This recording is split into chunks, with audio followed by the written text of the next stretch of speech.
Hello class 12th। आज का हमारा टॉपिक है अल्कोहल का औद्योगिक निर्माण, जिसमें से कल हमने एक मेथड पढ़ ली थी जिसमें हमने कहा था कि एल्कीन के जलयोजन द्वारा किस प्रकार से निर्माण होता है। तो दूसरी मेथड के बारे में हम बात करते हैं। दूसरी मेथड है कि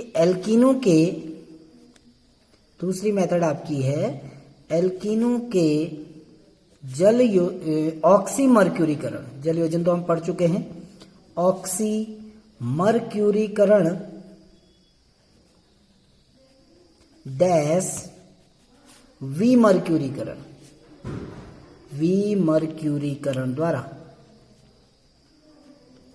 ठीक है ना। तो एक विधि है जिसमें हम एल्कीन का पहले ऑक्सीमर्क्यूरेशन करते हैं, फिर डीमर्क्यूरेशन करते हैं।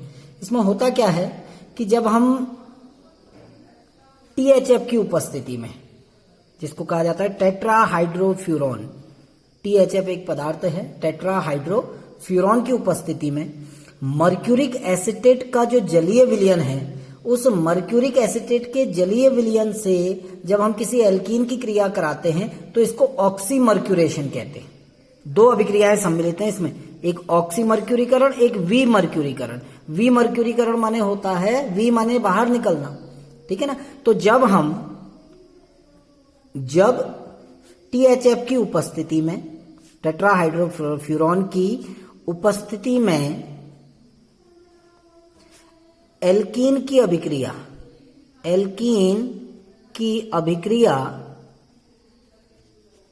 मर्क्यूरिक एसिटेट होता है CH3COO का होल ट्वाइस Hg।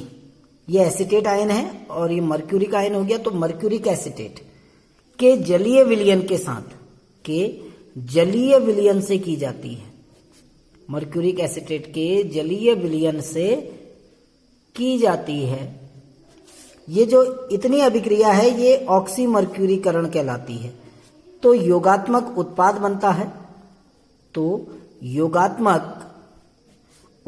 बनता है जो NaBH4 सोडियम बोरोहाइड्राइड NaBH4 द्वारा अपचयित होकर अल्कोहल बनाता है।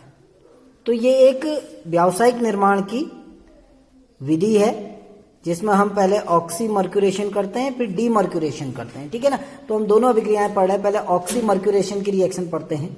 ऑक्सीमर्क्यूरेशन में होता क्या है कि जब हम किसी एल्कीन, सपोज करो आपके पास 4 कार्बन की कोई एल्कीन है, CH3 CH2 CH double bond CH2, इसकी रिएक्शन हम करा रहे हैं मर्क्यूरिक एसिटेट के जलीय विलयन से CH3COO का होल ट्वाइस Hg और एक्वस सॉल्यूशन है H2O, ठीक है ना।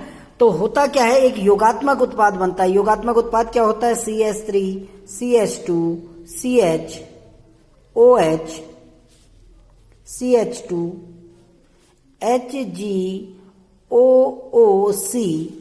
CH3 HgOOC यानी CH3COO Hg चला गया।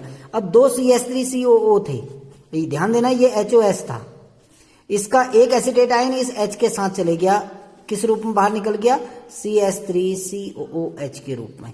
और जो एक एसिटेट आयन और Hg है वो इधर जुड़ गए और ये OH आयन आपका इधर जुड़ गया। इसको योगात्मक उत्पाद कहते हैं।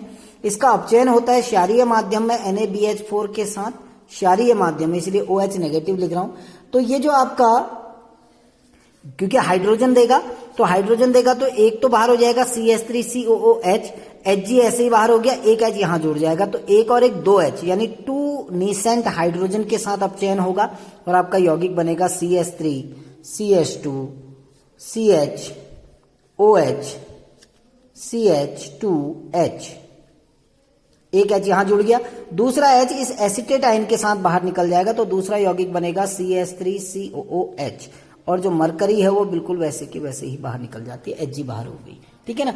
तो ये अल्कोहल के निर्माण की एक विधि है जिसको हम ऑक्सीमर्क्यूरेशन और विमर्क्यूरेशन कहते हैं। नंबर तीसरी मेथड हाइड्रोबोरेशन, इसको हम कहते हैं, तीसरी मेथड है हाइड्रोबोरेशन। द्वारा, यानी एल्कीनो का हाइड्रोबोरेशन किया जाता है। अब हाइड्रोबोरेशन ऑक्सीडेशन दोनों प्रोसेस चलती है। हाइड्रोबोरेशन कैसे किया जाता है, इसमें बोरॉन हाइड्राइड के साथ एल्कीन की क्रिया की जाती है, BH3 बोरॉन हाइड्राइड, या डाइबोरेन्स B2S6 डाइबोरेन के साथ रिएक्शन करेंगे या बोरॉन हाइड्राइड के साथ रिएक्शन करेंगे एल्कीन की। अब होता क्या है देखिए, CH3 CH double bond CH2, ये एक एल्कीन है जिसको प्रोपीन कहा जाता है, इसके 3 अणु ले रखे हैं, प्लस BH3। अब ये ध्यान देना, BH3, अब ये जो 3 हाइड्रोजन है वो इन 3 ये इस कार्बन से 3 के 3 हाइड्रोजन जुड़ जाते हैं और यौगिक क्या बनता है देखिए, आपका यौगिक बनता है CH3 CH2 CH2 का whole thrice B, CH3 CH2 CH2 का होल थ्राइज B, इसको कहते हैं ट्राइप्रोपिल बोरेन। 3 प्रोपिल ग्रुप हैं, इसका नाम आता है ट्राइप्रोपिल बोरेन। ट्राइप्रोपिल बोरेन आपका बन गया। इसका हम ऑक्सीडेशन करते हैं H2O2 द्वारा क्षारीय माध्यम में, OH नेगेटिव द्वारा, तो आपका एक तो अल्कोहल बन जाता है। देखो H2O2 क्या है, आप देखिए 3 अणु हम लेंगे, यहां पर लिखते नहीं है, बुक में आपका 3 अणु नहीं लिखा होगा, लेकिन आप इसको समझना अपने मन से। ये H2O2 है, ऐसे ही 3 अणु होंगे H2O2 के। अब होता क्या है कि 3 आपके प्रोपिल समूह हैं, देखिए 3CH3 CH2 CH2 प्रोपिल समूह 3 है और 3 OH यहां से बाहर आ जाएंगे। तो ये 3 OH यहां जुड़ गए तो आपका 3 अणु प्रोपेनॉल के बन गए, प्लस कितने H बचे हैं 3, तो H3, B कितना है 1, O कितने बचे हैं 3, तो H3BO3 बोरिक अम्ल बनता है। एक तो प्रोपेनॉल बनेगा, दूसरा आपका बोरिक अम्ल बनेगा। 2 मेथड हो गई। तीसरी मेथड, अब देखो आपकी चौथी मेथड आएगी। 3 मेथड हम पढ़ चुके हैं, चौथी मेथड है ऑक्सो प्रक्रम द्वारा। एक इंपोर्टेंट मेथड है ऑक्सो प्रक्रम द्वारा।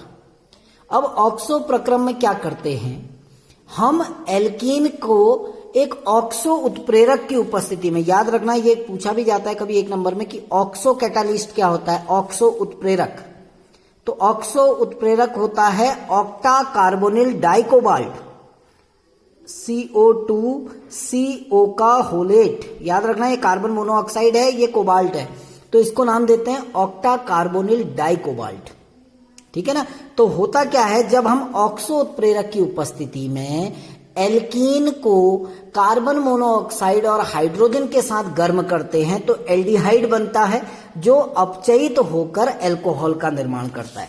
आप सेंटेंस बुक में देख लेना, ठीक, आपके बुक में ये सारी रिएक्शन दी होंगी, मैं केवल आपको रिएक्शन बता रहा हूं। तो इसमें करते क्या है कि किसी एल्कीन को, जैसे CH2 डबल बॉन्ड CH2, ये एथीन है, इस एथीन को हम कार्बन मोनोऑक्साइड और हाइड्रोजन के साथ गर्म करेंगे in the presence of oxo catalyst, यानी CO2 CO का होलेट ऑक्टा कार्बोनिल डाइकोबाल्ट के साथ, तो आपका एल्डिहाइड बनता है। अब एल्डिहाइड कैसे बनता है देखिए, यहां पर कितने H हैं 2, एक H यहां जुड़ जाएगा, तो आपका क्या बना CH3 सिंगल बॉन्ड CH2, ऐसे ही रहा, और ये CHO यहां जुड़ जाएगा CHO, तो एथिल आपका प्रोपेनॉल बन जाएगा।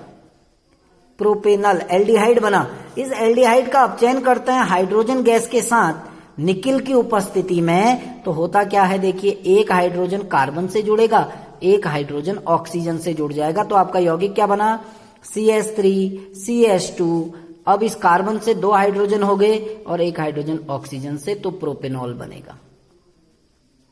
ठीक है ना। अब ये जो ऑक्सो प्रक्रम है, इस ऑक्सो प्रक्रम में जो अल्कोहल बनता है, ठीक है ना, उसमें जो एल्कीन है उससे 1 कार्बन अधिक होगा। आप हमेशा ध्यान देना, इसमें 2 कार्बन है तो इसमें 3 कार्बन होंगे, इसमें 3 कार्बन होंगे तो यहां 4 कार्बन होंगे, 1 कार्बन ऊपर होगा। ठीक, तो ये तो आपके कुछ व्यावसायिक निर्माण था। अगला आपको आता है कार्बोहाइड्रेट से, कार्बोहाइड्रेट से निर्माण। ये आपने बायोलॉजी में भी पढ़ा होगा कि कार्बोहाइड्रेट का जो फर्मेंटेशन करते हैं, किण्वन करते हैं, तो किस प्रकार से उसका निर्माण होता है। ठीक है ना। तो जो एथेनॉल है या जो एथिल अल्कोहल है, मेनली एथिल अल्कोहल का जब व्यावसायिक स्तर पर अगर निर्माण करना है तो वो जो शर्करा है, गन्ने की शर्करा या स्टार्च के फर्मेंटेशन से प्राप्त होती है। जो शर्करा है या जो स्टार्च है, इसको हम शीरा भी कहते हैं। शीरे से, शीरा आपको पूछा जाएगा एग्जाम में कभी कभी कि शीरे से अल्कोहल कैसे बनाएंगे। तो शीरा एक बाय प्रोडक्ट है, शीरा एक बाय प्रोडक्ट है शुगर इंडस्ट्री में। जो चीनी उद्योग वाले औद्योगिक इकाइयां होती हैं, जब वो गन्ने की शर्करा से या गन्ने के रस से जब चीनी निकाल लेते हैं, उसके बाद जो ब्राउन कलर का जो लिक्विड बच जाता है वेस्ट मटेरियल, उसको बोलते हैं मोलेसेस या उसको शीरा बोलते हैं। तो शीरे में भी शर्करा बची हुई होती है, यानी सुक्रोज अभी भी उपस्थित होता है। लगभग उसमें 30% के करीबन सुक्रोज होता है, जो कि चीनी बनाने में उपयोग नहीं हो पाता है। 70% तो चीनी बना ली जाती है, लेकिन 30% जो शर्करा है वो बच जाती है। तो उसका उपयोग अल्कोहल इंडस्ट्री वाले करते हैं, उस शीरे को ले जाते हैं और उससे अल्कोहल बनाते हैं, ठीक है ना। तो ये एंजाइम के द्वारा ये अभिक्रियाएं संपन्न होती हैं। जैसे हम शर्करा का किण्वन है, केन शुगर का, तो शर्करा का किण्वन या फर्मेंटेशन कैसे करते हैं? जब हम सुक्रोज को C12H22O11 सुक्रोज है, इसका जल अपघटन किया जाता है इन्वर्टेज एंजाइम की उपस्थिति में। इन्वर्टेज एंजाइम की उपस्थिति में तो ये ग्लूकोज और फ्रक्टोज का निर्माण करता है। C6H12O6 प्लस C6H12O6 दोनों का अणुसूत्र सेम होता है। तो एक बनेगा आपका ग्लूकोज और एक बनेगा आपका फ्रक्टोज। अब ये जो ग्लूकोज है या ये ग्लूकोज जो है C6H12O6, इसको जब हम जाइमेज एंजाइम के साथ, इसको जाइमेज एंजाइम के साथ जब गर्म करते हैं या रखते हैं, तो ये एथिल अल्कोहल का निर्माण करता है। 2C2H5OH और 2 अणु कार्बन डाइऑक्साइड के बाहर निकल जाते हैं। तो ये भी एक आपकी मेथड है व्यावसायिक निर्माण के अल्कोहल के। ऐसे ही स्टार्च से भी निर्माण होता है। स्टार्च का अगर हम फर्मेंटेशन करें, स्टार्च का किण्वन करें, तो वहां भी आपका क्या होता है? अल्कोहल बनता है, ठीक है ना। तो जैसे जौ है, आलू है, मक्का है, इनसे भी अल्कोहल बनाया जा सकता है क्योंकि इनमें स्टार्च होता है, ठीक है। कैसे होता है? देखिए, स्टार्च का सूत्र होता है C6H10O5 का होल एन। स्टार्च, ये स्टार्च का सूत्र है C6H10O5 का होल एन प्लस N अणु H2O से इसका जल अपघटन करेंगे डाइस्टेज एंजाइम की उपस्थिति में। डाइस्टेज एक एंजाइम है जिसकी उपस्थिति में हम इसका जल अपघटन करते हैं, तो हमें माल्टोज का निर्माण होता है NC12H22O11, ये माल्टोज कहलाता है। माल्टोज का निर्माण होता है। ये जो माल्टोज है C12H22O11, जब इसका हम जल अपघटन करते हैं माल्टेज एंजाइम की उपस्थिति में, ये माल्टेज एंजाइम की उपस्थिति में इसका जल अपघटन करते हैं, तो हमें 2 अणु ग्लूकोज के मिलते हैं C6H12O6। बैलेंस इक्वेशन होगी, आप देख लेना, ग्लूकोज के 2 अणु मिलेंगे। अब जब ये ग्लूकोज है C6H12O6, इसका किण्वन करते हैं जाइमेज एंजाइम की उपस्थिति में। जब हम जाइमेज एंजाइम की उपस्थिति में इसका किण्वन करेंगे तो हमें एथेनॉल का निर्माण होता है C2H5OH प्लस 2 अणु आपके कार्बन डाइऑक्साइड के बाहर निकल जाएंगे। तो इस प्रकार स्टार्च से भी हम एथिल अल्कोहल का निर्माण कर सकते हैं। अंतिम विधि है वाटर गैस से निर्माण, जल गैस। कि जल गैस से हम किस प्रकार से अल्कोहल का निर्माण करते हैं। तो वाटर गैस आपको पता है कि जब हम रक्त तप्त कोक पर भाप प्रवाहित करते हैं, ये भाप है और ये कोक है, और कोक भी कैसा है? बिल्कुल रेड हॉट, गर्म करके अगर कोक को हम गर्म करें और उसमें भाप प्रवाहित करें तो हमें कार्बन मोनोऑक्साइड और हाइड्रोजन गैस का मिश्रण मिलता है, जिसको हम जल गैस कहते हैं। ये हमने पहले पढ़ा हुआ है, ये आपकी जल गैस है।